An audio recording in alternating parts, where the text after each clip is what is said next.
I don't second guess what actors are going to do. That's their job. They have a tough enough job as it is. But I can't try to write toward their rhythms unless I'm given a specific actor that I'm working with. Mm-hmm. I have to write my rhythm. And the truth is that good actors find the levels. That's what they're supposed to do. If they don't do it, if they say, I'm going to make it my work, well, then they're just being celebrities. That's something Chip Chalmers, the three of us have talked about, levels. Yeah. Yeah. And, you just have to know how angry do I get? Well, you're at a 7 here. Yeah, and it's all there. If the writer has done his or her job, the levels are there. It doesn't mean the actor is going to find every level. And by the same token, the actors many times will find levels that you didn't see, but that are a part of the universe you've created. So, writing, as we all know, is a very complicated process.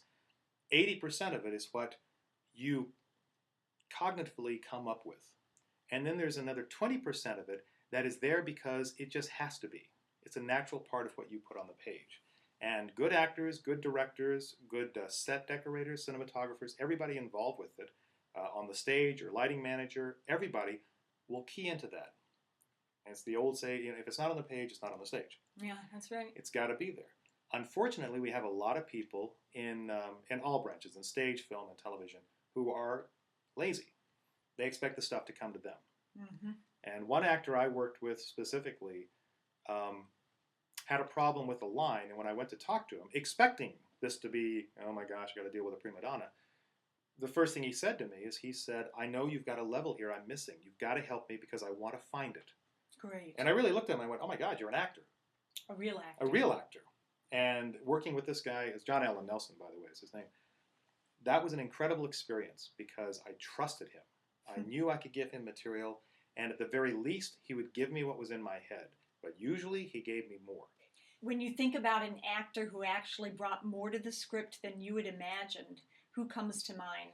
Oh, fortunately, I have a list. I've been very fortunate. You've worked with some great people. Yeah, and we refer to them as little gifts, those of us who are writing behind the scenes, because the actor brings you a little gift. And if they respect your writing, they don't mangle it. That does happen. They find the levels, they bring you the gift, and that encourages you to rise, to give them something worthy of what they are giving you. And it's an upward spiral. Yes, and you both keep just lifting each Absolutely. other up. Unfortunately, too many TV shows especially have a downward spiral. The actors or the directors or people on the set might just decide to mangle what they can. And we're assuming, of course, the writers are good. What writer has any encouragement to give their best work? So when they write as best they can, but they're not sweating it. They're not going to, they're not going to kill themselves trying to give their best work because they're afraid once it's on the screen, it's just going to be so mangled. That's a downward spiral. The upward spiral is what you want. There are several actors I've worked with. Fortunately, a lot of them were on Xena. That was lightning in a bottle. We had a lot of talented people on that show in every aspect. Writing, directing, acting, set, costume designing, everywhere. Yes. And that was a true upward spiral. Lucy Lawless was just wonderful. And we didn't know a lot about Lucy when we started writing. So we were kind of like, let's just give her like little Clint Eastwood one-liners because we don't know if she can handle it. And every time we did it, she gave us more. And so we gave her more. We, back and forth. Suddenly we're into these huge spectacles and really intense dramas in many episodes. Renee O'Connor, once again, and Renee and Lucy are very different in their styles, but their delivery and the way they deal with material. Similar. Yeah, Hudson Like, who played Callisto, is an incredible actress.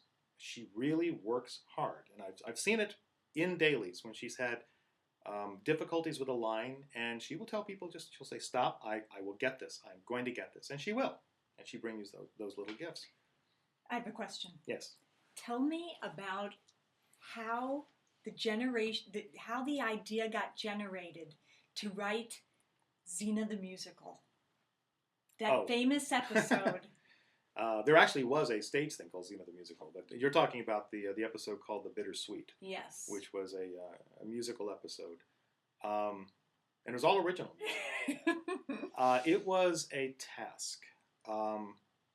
It's kind of like going to certain countries. You want to be able to say, I went there, but you don't necessarily want to say, I am here. It was something I look back on, and I'm very proud that we did it. Yeah. But it was incredible doing it. Mm. I have a theater background, and I have a musical background. I co-wrote it with Chris Mannheim, who also comes out of musical theater. She was one of our regular writers and a producer on the show. And we had Joe LaDuca, who was our composer, who's just an incredible talent. So you would have thought everything just comes right together. However, you don't always use the same dialogue and the same keywords when talking. And I remember a discussion that Chris and I had with Joe LaDuca on this one particular scene. And it was supposed to be a contrast scene. We show Xena with Ares, the god of war, and she's talking about war, war, war. And it's her comfort area. That's the idea. I won't pitch the whole thing, but it's in a weird world called Illusia. And her comfort zone is war. That's what she's familiar with. Gabrielle, the other character, her comfort zone is the village she came from, and it was very peaceful and sedentary. So basically it was going back and forth. So war, war, war, peace, peace, peace, war, war, war, peace, so it's peace, kind of peace. like how the world works. Yes. But the thing is that the key, of course, if you knew the characters really well, you'd know that both those characters had come out of those worlds because they were rejecting them. And yet, even though they're rejecting them, there's still comfort levels. Very bizarre, and not bizarre, actually. Truthful analogy. It's very much like an abusive relationship. Some people who are in abusive relationships know they don't belong in that relationship. But it's still a comfort zone because it's what they know. Mm-hmm. It's not good for them, but it's, how did I put it to somebody one time? We have a huge fear of the unknown. And sometimes, as humans. Yeah. And sometimes that fear of the unknown overrides our knowledge of hell. Because we can be in hell. And sometimes that's more comfortable because we know hell. But what's over there, So that was where the characters basically started from. So anyway, back to the song. It was supposed to be the, sing about the war, war, war, war, very strong voices. Then sing about peace, peace, peace, peace, peace. Then war, then peace. And now we were going back and forth, back and forth. And, it's a classic Broadway musical to the climax of the first act. Mm-hmm. We had a hard time getting that across to Joe LaDuca. And Joe has done this before. And it's because we were using different language, different types of interpretation. And then added to that other voices of some people who also didn't get it. It's not that they were stupid or it's not that they weren't familiar with musical theater. It's just like we were at cross purposes. Mm-hmm. Then I remember, finally, we were all on a big conference phone, and I forgot who said whatever it was. I think probably Chris said something. And then Joe paused and goes, wait, I got it. Hold on. Okay, I'm going to send you something tomorrow. Brilliant. Perfect. And it's what we used in the final piece. It was incredible. It's my favorite song in the entire thing. Mm. So going through that process was murder, but the result was just so incredibly satisfying. Isn't that great? Yeah. It's often the hardest scripts turn out to be the best memories. Absolutely. And I do look back on that episode with a lot of pride, with everybody involved. A lot of the fans that follow you, and I know you have a lot of the Xena fans and the sci-fi people. I mean, don't they refer to that musical a lot? Oh, sure. You get a lot of questions. A lot of people love that musical. It was a way to discover a lot about the characters because we wrote a lot. One thing about songs is you can be on the nose about the emotional states. Mm-hmm. And we wrote and by the way, I want to clarify, just to give credit where credit is due, we had lyricists that came up with the actual words. Chris and I had to lyricize all the dialogue. So picture that the entire episode became almost like a Dr. Seuss book. It all had to be lyricized. But where the actual songs were, she and I would write block paragraphs of what the songs were intended to be, the impact they were supposed to have, and suggested lyrics that were not necessarily locked in, but to give the lyricist something to work with. So people don't think we were actually writing all the entire songs. We wrote a couple of them, but that was it. The actual idea to write the musical came from Rob Tappert.